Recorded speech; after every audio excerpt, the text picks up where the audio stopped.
গত ডিসেম্বর থেকে ফেব্রুয়ারি পর্যন্ত ঢাকা থেকে বিশ্বের যে কোনো স্থানে যেতে বিমানের টিকিটের দাম ছিল আকাশচুম্বী। গ্রুপ বুকিং পদ্ধতির কারণে প্রত্যেকটা টিকিটে ৯০,০০০ থেকে ১,০০,০০০ টাকা পর্যন্ত বেড়ে গিয়েছিল। তো এখন সরকারের কার্যকর পদক্ষেপ এবং কঠোর নিয়ম প্রবর্তনের ফলে সৌদি আরবগামী ফ্লাইটসহ বিভিন্ন জায়গার আন্তর্জাতিক রুটের এয়ার টিকিটের মূল্য ৭৫% কমেছে বলে জানান association travels agents of Bangladesh, সংক্ষিপ্তে যাকে বলা হয় আটাপ।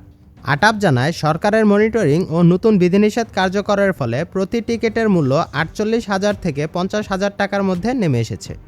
এমনকি কিছু এয়ারলাইন্স যেমন ঢাকা দাম্মাম ও ঢাকা রিয়াদ রুটে মাত্র ৩৫,০০০ টাকায় টিকিট বিক্রি করছে। আটাপ জানায়, টিকিটের মূল্যবৃদ্ধি ঠেকাতে ও বাজারের শৃঙ্খলা আনতে বিমান পরিবহন ও পর্যটন মন্ত্রণালয় গত ১১ ফেব্রুয়ারি একটি পরিপত্র জারি করে।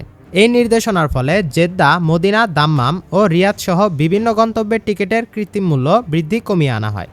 নতুন নিয়ম অনুযায়ী এখন থেকে যাত্রীদের নাম ও পাসপোর্ট এর বিস্তারিত তথ্য ছাড়া কোনো টিকিট বুক করা যাবে না। ফলে এয়ারলাইন্সগুলো আগে থেকে তাদের বুক করা টিকিটগুলো উন্মুক্ত করতে বাধ্য হয়েছে, যার ফলে সব এয়ারলাইন্সগুলোতে এখন অ্যাভেলেবেল টিকিট রয়েছে।